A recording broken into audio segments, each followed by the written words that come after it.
네, 시장에 보는 눈을 키우는 시간입니다. 오늘은 신영증권 박세라 연구위원 모셨습니다. 위원님 안녕하세요. 안녕하세요. 안녕하세요. 저희 한 달 만인가요? 네, 한 달 만에 뵙는 것 같습니다. 네.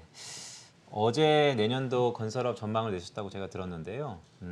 몇 개 키워드가 있는 것 같습니다. 좀 더 구체적으로 말씀 주시면 어떤 걸까요? 네, 제가 2022년도 건설업에 대해서 세 가지 키워드를 꼽아봤는데요. 첫 번째는 정비 사업의 부활, 두 번째는 탄소 중립 전쟁, 그리고 세 번째 해외 사업, 이 세 가지 키워드를 꼽아봤습니다.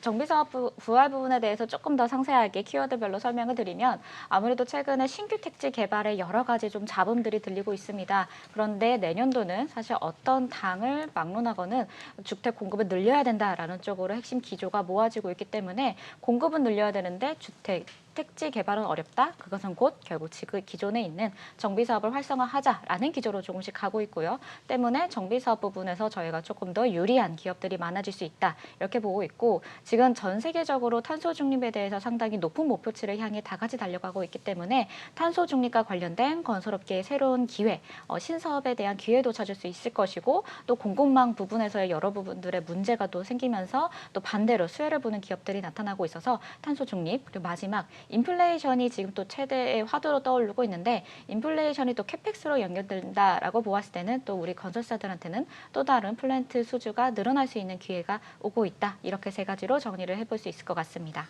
네, 세 가지 키워드를 말씀 주셨는데요. 그렇다면 정비 사업의 부활이라는 거, 부동산 공급 확대의 최대 수혜주는 어디라고 좀 보시나요? 아무래도 지금 브랜드 아파트사들 우리가 알고 있는 뭐 5대 건설사들 대부분이 다 수혜 영역이다라고 보시면 될 것 같은데요. 그중에서도 최근에 정비사업 부분에 상당히 두각을 나타내고 있는 기업이 있습니다. 바로 현대건설입니다. 현대건설이 기존에 본인들이 갖고 있던 힐스테이트 브랜드 외에 DH라는 상당히 고급 브랜드를 전략을 하면서 또 서울의 주요 재정비 사업장들을 수주를 다 따오고 있는 상당히 약진하고 있는 모습을 보여주고 있기 때문에 현대건설이 이런 부분에서 상당히 많은 우수한 수주 잔고도 많이 보유하고 있고 해당 수주 잔고에서 또 매출이 앞으로도 계속 올라올 것을 보여주고 있기 때문에 현대건설이 지금은 조금 최고의 수혜주가 아닐까 이렇게 생각이 듭니다. 네, 뭐 힐스테이트, DHA, 뭐 우리한테는 익숙한 브랜드 네임이지만 또 현대건설 하면은 해외 사업도 굉장히 견조할 전망이라고 들었어요. 어떤 부분인지 좀 짚어주시겠어요? 네, 그동안 건설사들이 참 해외 부분에서 상당히 좀 부진했던 부분들이 많았었습니다. 매출도 줄고 수주도 줄고 이런 부분들이 있었는데 드디어 현대건설이 지난 3분기 실적 때 8분기 만에 드디어 처음으로 해외 부분에서 매출이 플러스 반등을 했습니다. 그래서 더 이상 해외 부분이 이제 위축되는 게 아니라 그동안의 양질의 수주 잔고 정리 사업들, 뭐 수익성이 안 좋은 애들은 조금씩 줄여나가고 수익성이 좋은 양질의 수주를 채워나가면서 그 부분들이 이제 매출로 나오기 시작하는 게 2021년도 3분기였다. 그래서 앞으로 해당 수주 잔고를 토대로 2022년도, 2023년도 매출이 점진적으로 상승하는 추세에 들었고 거기다가 또 최근에 필리핀 남부철도라든지 아니면 사우디의 자프라가스, 가스와 철도 부분에서 또 신규 수주를 앞두고 있기 때문에 해외 부분에서도 상당히 좋은 모습을 보여주고 있습니다. 네, 현대건설이 오랜만에 대내외 수익성이 좀 더 확대되는 국면에 있는 것 같습니다. 소형 원전, 풍력 발전 이런 것도 최근에 현대건설에서 조금 모멘텀이 있는 것 같은데 어떻게 보시나요? 네, 최근에 건설사들도 신재생에 대해서 상당히 관심이 높기 때문에 해당 부분에서 이제 새로운 신사업의 기회를 찾고 있는 움직임이 뚜렷하게 나타나고 있는데요. 현대건설은 본인들이 강점을 갖고 있는 두 가지 부분의 키워드를 상당히 내세우고 있습니다. 첫 번째는 원전 부분에서의 경쟁력을 토대로 최근에 SMR이라고 해가지고 소형 원전 사업에 대해서도 상당히 좀 초기 단계 그 부분에 있어서 현대건설이 국내 이제 혁신 원자력 연구시설 부지 조성 단계에 수주를 하면서 기술력을 입증한 바가 있습니다. 여기에 또 현대스틸산업이라는 자회사를 토대로 해상 풍력과 관련된 여러 가지 운반선이라던가 화부 구조물에 대해서 제작을 할 수 있는 기능까지도 보유하고 있기 때문에 해상 풍력과 관련해서도 국내 EPC사 중에서는 가장 선도적인 시장 지위를 차지하고 있어서 상당히 두각을 나타내고 있습니다. 네, 또 하나의 키워드가 탄소 중립이었는데요. 이 탄소 중립, 지난주에 유엔 기후협약 총회가 마무리가 되었는데 건설업에는 이 탄소 중립 부분이 어떻게 영향을 미치는지 좀 자세한 설명 부탁드릴게요.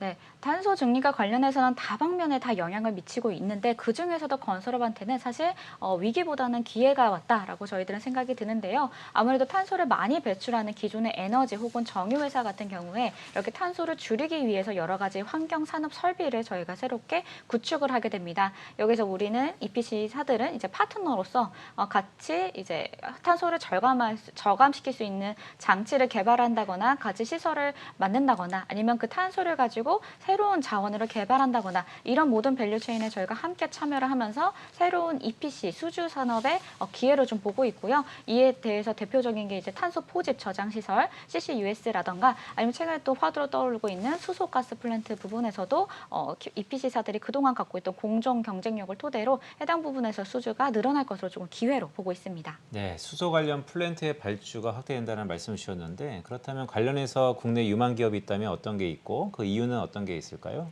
대표적으로 보셔야 되는 종목은 삼성 엔지니어링이다라고 말씀드릴 수 있겠고요. 삼성 엔지니어링이 우리나라 이제 대표적인 엔지니어링사라고 해가지고 특히 가스와 관련된 아모니아와 관련된 그런 기술력, 공정을 상당히 많이 트랙 레코드를 갖고 있습니다. 그래서 많은 파트너사와 또 업무 협약을 맺고 있고 또 삼성 엔지니어링의 강점으로 뽑을 수 있을 만한 게 이 회사가 그동안 다양한 네트워크를 활용해서 이렇게 업무 협약을 맺는다든지 기술 협약을 맺어서 기술력을 같이 취득한다든지 이런 이제 정방위적으로 사업을 추진해 나가는 능력이 있기 때문에 이번에 지금 다가오고 있는 수소 사회, 탄소 중립 사회에서도 지금 가장 발빠르게 좀 선제적인 대응을 하고 있어서 아마 가장 실증적인 사업들 그리고 눈에 보일 수 있는 구체화된 사업을 가장 빨리 할 수 있는 회사가 삼성 엔지니어링이라고 생각이 들고 이 부분에서는 빠르면 내년 혹은 내후년에는 어떤 구체적인 숫자로서의 결과를 기대할 수 있을 것 같습니다.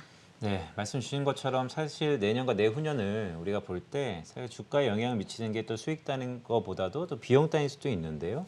최근 그린플레이션 또 원자재 가격이 상승하면서 건설업도 상당히 원자재 가격 상승에 대한 부담이 있지 않습니까? 이거에 관련해서는 어떻게 좀 보시나요?